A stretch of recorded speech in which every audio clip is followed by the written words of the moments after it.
हमारे पास कुछ क्वांटिटीज़ थी जिनकी यूनिट्स और डायमेंशंस हमने लिखनी थी। इससे पहले हमें इसका फार्मूला पता होना चाहिए कि फ़ार्मूला क्या होता है। तो ये कुछ तो हमने कुछ वैसे ही इजी हैं, ये हम कर लेते हैं, फर्स्ट ईयर में भी की हुई हैं।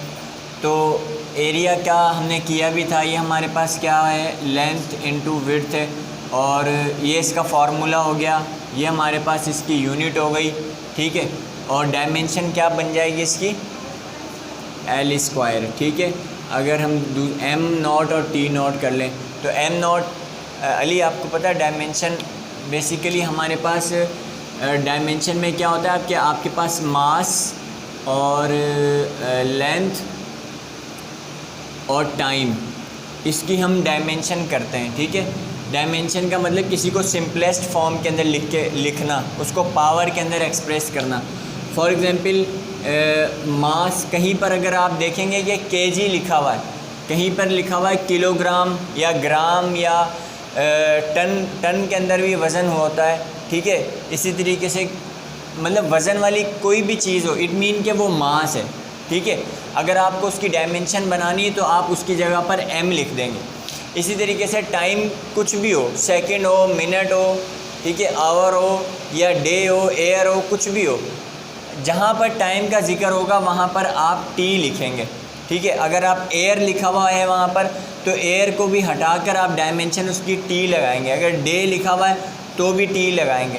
मतलब टाइम की मद में कुछ भी आ रहा है उसमें आप टी लिखेंगे। और मास ग्राम है, किलोग्राम है, ठीक है। इसी तरीके से लेंथ के अंदर अगर कहीं पे सेंटीमीटर लिखा हुआ है, कहीं पर मीटर लिखा हुआ है, कहीं पर हमारे पास फुट लिखा हुआ है या इंचेस लिखा हुआ है, ठीक है। नापने वाली, मेजर करने वाली कोई भी चीज़ें, आप उन सब को अगर मैं कहूँ कि भाई सेंटीमीटर की डायमेंशन बनाओ, तो आप क्या करेंगे कि सेंटीमीटर की डायमेंशन, आप इसकी डायमेंशन बनेगी एल, क्योंकि ये लेंथ की चीज़ है ना, मेजर करने वाली है, तो हम यहाँ पे एल लिखेंगे। यहाँ पे मतलब इन सब की जगह पर हम एल का वर्ड यूज़ करेंगे। L mean length. तो ये 3 बेसिक हैं, वैसे 7 फंडामेंटल हैं जिसमें करंट भी आ जाता है और बाकी सारी चीज़ें भी आ जाती हैं, मगर ये 3 मोस्टली हम यूज़ करते हैं। अब यहाँ पर देखें एरिया का जो फार्मूला है, एरिया बेसिकली हम अगर फिज़िक्स से हट के भी देखें तो एरिया हम कैसे कहते हैं, लंबाई चौड़ाई को एरिया कहते हैं। भाई इस चीज़ का इतना एरिया है, इस रूम का इतना एरिया। तो यहाँ पर आपके पास लेंथ इंटू विड्थ क्या है, चौड़ाई है, ठीक है। और ये चौड़ाई मतलब ये भी एक किस्म की हमारे पास लेंथ ही है। तो ये एक लेंथ और ये 2 लेंथ मिलाकर मीटर स्क्वायर बन गया। और इनकी डायमेंशन क्या बनी, इसको मैं हटा दूँ, इसकी डायमेंशन क्या बनी, एल स्क्वायर, यानी कि 2 एल हैं, 2 लेंथ हैं, ठीक है। तो इसी तरीके यहाँ पे मैंने एम नॉट टी नॉट क्यों लगाया है कि ताकि डायमेंशन हमारी यहाँ पे कंप्लीट हो जाती है। ये इसका मतलब ये है कि एम नॉट टी नॉट का मतलब है कि ये नहीं है, ये मैंने वैसे ही लगाया है अपनी इक्वेशन को पूरी करने के लिए, मगर ये यहाँ पर इसका पावर ज़ीरो, भाई किसी भी मैथ में आपने पढ़ा होगा ना, किसी भी चीज़ पे पावर ज़ीरो आ गई, फॉर एग्ज़ाम्पल 5000 पे पावर ज़ीरो आ गई तो ये किसके बराबर होगा, 1 के बराबर होगा। तो किसी भी चीज़ पे पावर ज़ीरो आ जाती है तो वो 1 के बराबर होता है। अगर हम बात करें वॉल्यूम की तो वॉल्यूम का फार्मूला क्या है, लेंथ यानी कि लंबाई, चौड़ाई और ऊंचाई, हाइट, ठीक है, लेंथ विड्थ और हाइट। तो यहाँ पे अली आप बताइएगा यहाँ पे कितने मीटर हो गए, लेंथ विड्थ और हाइट। तो यहाँ पे 2 मीटर काउंट करेंगे, ऐसे तुक्का मार दें, 2 मीटर काउंट करेंगे या 3 करेंगे। हाँ अली आप बताएं, ठीक है, क्यों 3? तो यहाँ पे मैं m के ऊपर 3 लगा दूँ, m पे क्यूब लगा दूँ या l पे क्यूब लगाऊँ? m पे क्यूब लगेगा, चले मैंने तीनों लिख दिया, m l t। अब इसमें आप बताएं मुझे कि इसमें m पे क्यूब लगाऊँ या l पे या t पे?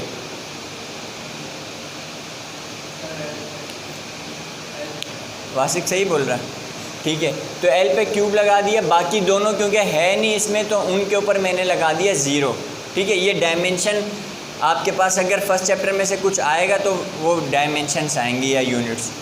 अच्छा, स्पीड का अगर हम देखें तो स्पीड का फार्मूला हमारे पास इससे क्या है, हमारे पास फार्मूलाज भी आते जा रहे हैं। तो फार्मूला क्या है हमारे पास, v = s/t। अब यहाँ पे s से क्या मुराद है, डिस्टेंस, ठीक है, या लेंथ। तो डिस्टेंस की यूनिट क्या है, लेंथ की यूनिट क्या है, मीटर, ठीक है, जैसे यहाँ पे थी। और टाइम की यूनिट क्या है, सेकंड। तो मैंने क्या बताया था, टाइम वाला कोई भी प्रॉपर्टी आ जाए जिसके अंदर टाइम का जिक्र हो तो वहाँ पे हम क्या लगाते हैं, टी लगाते हैं, ठीक है, कहीं पर भी ऐसी। तो अब m की जगह पर हम क्या लिखेंगे, आप बताएं, m की जगह पे l लिखेंगे या t लिखेंगे, और s की जगह क्या लिखेंगे, t लिखेंगे। तो s की जगह आप लिखेंगे t, ठीक है, क्योंकि s का मतलब सेकंड मीन्स टाइम, और m मतलब मीटर, तो मीटर की जगह हम लिख देंगे l, और डायमेंशन अपॉन में नहीं होती तो हम इसको इस तरीके से लिख देंगे L-T-1, ठीक है। अब जनाब फोर्स का फॉर्मूला क्या है आपके पास, F = ma, ठीक है। तो m क्या है आपके पास, मास है। तो क्या है इसकी एक्सेलरेशन की, पहले डायमेंशन बनाते हैं कि एक्सेलरेशन की डायमेंशन क्या होती। देखिए एक्सेलरेशन का फॉर्मूला क्या होता है, हाँ, v/t। अब वेलोसिटी का यूनिट अगर मैं ले लूँ एक्सेलरेशन की, तो एक्सेलरेशन की यूनिट है मीटर पर सेकंड स्क्वायर, सिंपल, ठीक है, मीटर पर सेकंड स्क्वायर। तो m की जगह मैं क्या लिख दूंगा, l, और s स्क्वायर की जगह क्या लिखेंगे, t-2, ठीक है। तो एक्सेलरेशन मेरे पास अली t-2 क्यों लिखा है,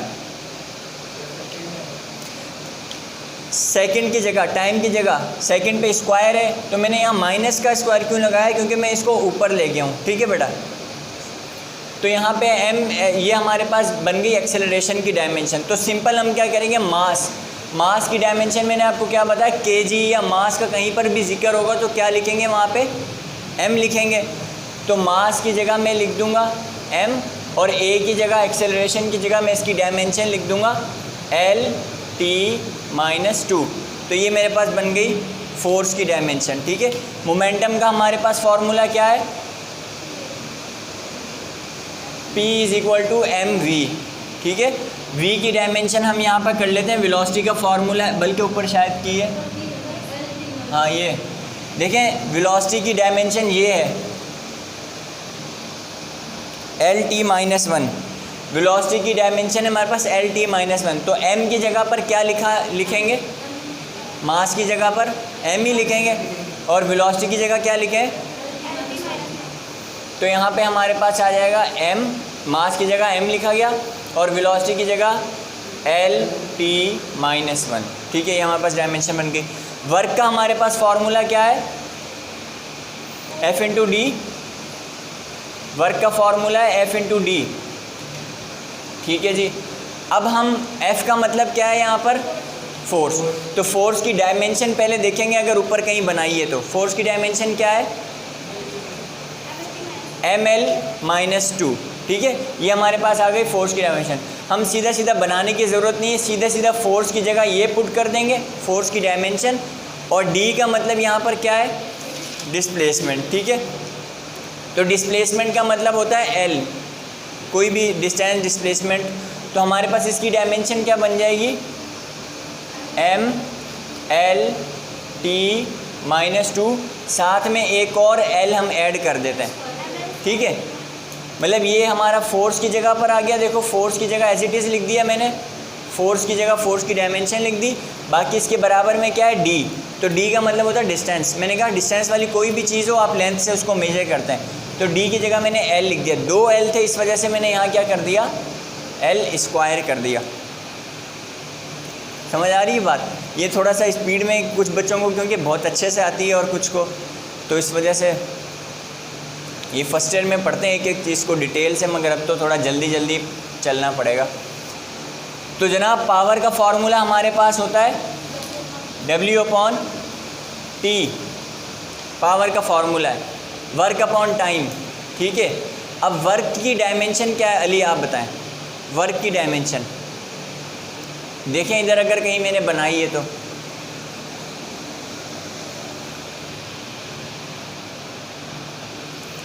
वर्क,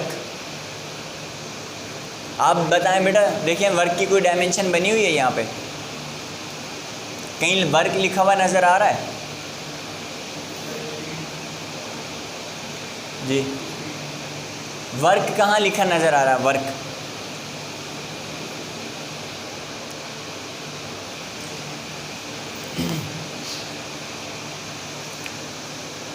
वर्क बताओ। हाँ ये वर्क है, इसकी डायमेंशन कहाँ है, ये वाली है या ये वाली है? कोई बात नहीं, अपने ही बच्चे सारे, ये वाली है ना, ठीक है। तो वर्क की ये डायमेंशन है ली, ठीक है। अब वर्क की जगह मैं क्या करूँगा, वर्क की जगह वर्क की डायमेंशन लिखूँगा, सही है। वर्क की जगह जनाब आप लिख दें वर्क की डायमेंशन क्या थी, ml² एंड t-2 अपॉन में क्या है t। t का मतलब अली क्या होता है, टाइम।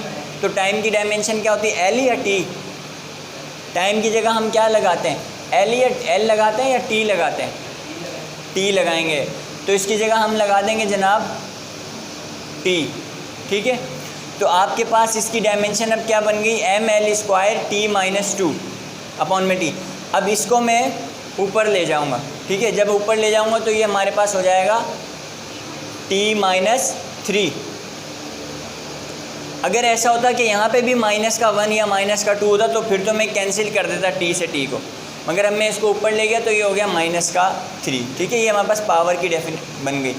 अब एनर्जी और वर्क की जो डायमेंशन या जो भी उसकी यूनिट वगैरह होती है वो सेम होती है हमेशा। तो एनर्जी की डायमेंशन भी यही होगी जो वर्क की है। और फार्मूला खैर एनर्जी का चेंज होता है हर किसी का, मगर ये कि एनर्जी की यूनिट भी जूल होती है और इसकी यूनिट भी जूल होती है और डायमेंशन भी दोनों की सेम होगी। और चाहे वो काइनेटिक एनर्जी हो, मैंने यहाँ लिखा नहीं एनर्जी, चाहे वो काइनेटिक हो, पोटेंशियल हो, कुछ भी हो, मगर वो सारी की सारी एनर्जी वर्क के हमेशा बराबर होती है। एनर्जी की जितनी भी फॉर्म्स हैं, आप हीट को देख लें, हीट की यूनिट भी जूल है, ठीक है। काइनेटिक एनर्जी, पोटेंशियल एनर्जी, सबकी यूनिट जूल है। आपने फर्स्ट ईयर में खैर आगे अभी हम करेंगे भी, मगर पहले भी आपने किए होंगे कि फार्मूलाज को हम एनर्जी को काइनेटिक को पोटेंशियल में करते हैं, पोटेंशियल को काइनेटिक अकॉर्डिंग टू फार्मूला। तो ये आपके पास एनर्जी और वर्क समझो सेम है। उसके बाद होता है आपके पास इम्पल्स। इम्पल्स होता है हमारे पास, हम कहते हैं कि किसी पर्टिकुलर टाइम के अंदर जो आप फोर्स लगा रहे हैं, यानी कि इम्पल्स का फार्मूला हमारे पास होता है बेटा F इंटू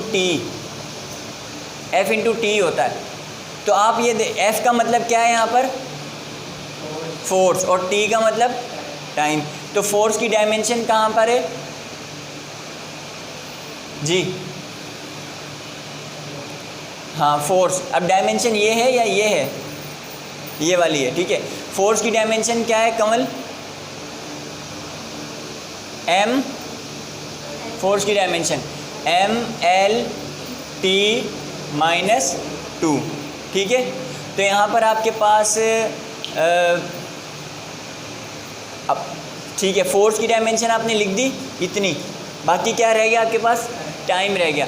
अब टाइम की डायमेंशन क्या होगी, t, ठीक है। टाइम की डायमेंशन t होती है, मगर क्योंकि ये माइनस के अंदर है तो एक t से एक t कैंसिल हो जाएगा। तो यहाँ पर आ जाएगा आपके पास -1। अब आप कहेंगे कि सर अपॉन में जब था, जब तो कैंसिल नहीं किया, ये आमने सामने तो कैंसिल होता नहीं है, तब भी आपने कर दिया। तो t-2 का मतलब बेटा ये है, क्योंकि इसको लेके आते हैं ना ऊपर, t अपॉन, इसको जब मैं ऊपर लेके आऊँगा तो ये क्या बनेगा t-2। इसका मतलब इसको सीधा करके लिखूँ तो t², तो ये t से t कैंसिल होगा, फिर ऊपर ये जाएगा तो t-1 बचेगा। तो ये मेरे पास इम्पल्स की डायमेंशन होगी, ठीक है। अगर फ्रीक्वेंसी की बात करें तो फ्रीक्वेंसी का फार्मूला क्या होता है, नंबर ऑफ़ वाइब्रेशन या number of turns per unit time या पर सेकंड, ठीक है। तो फ्रीक्वेंसी का फार्मूला होता है हमारे पास, हम यहाँ पर लिख लें F = 1/T, F = 1/T, ठीक है। अब T हमारे पास क्या है, टाइम है। तो हमारे पास सिंपल इसकी डायमेंशन क्या होगी, t-1। t की जगह और तो कुछ है ही नहीं फार्मूले में, t है सिर्फ, तो मैं t ही लिखूंगा।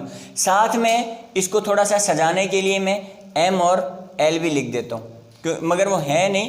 देखिए m, l और t पर तो -1 की पावर थी, बाकी इस पे भी 0 आ गया, इस पे भी 0 आ गया, ठीक है। तो ये मेरे पास फ्रीक्वेंसी की डायमेंशन हो गई। एक्सेलरेशन की हम पहले ही कर चुके हैं ये वाली। तो एक्सेलरेशन का एंगुलर फ्रीक्वेंसी लिखा हुआ, एंगुलर फ्रीक्वेंसी इसका हमारे पास वो होती है डायमेंशन, इसका फॉर्मूला था 2πr एंगुलर फ्रीक्वेंसी का। तो इसके मुताबिक इसकी डायमेंशन हो जाएगी l, 2 या पाई वगैरह की कोई डायमेंशन नहीं होती, इसकी डायमेंशन हमारे पास L हो जाएगी। ये जनरेटर पता नहीं कैसे चलता है।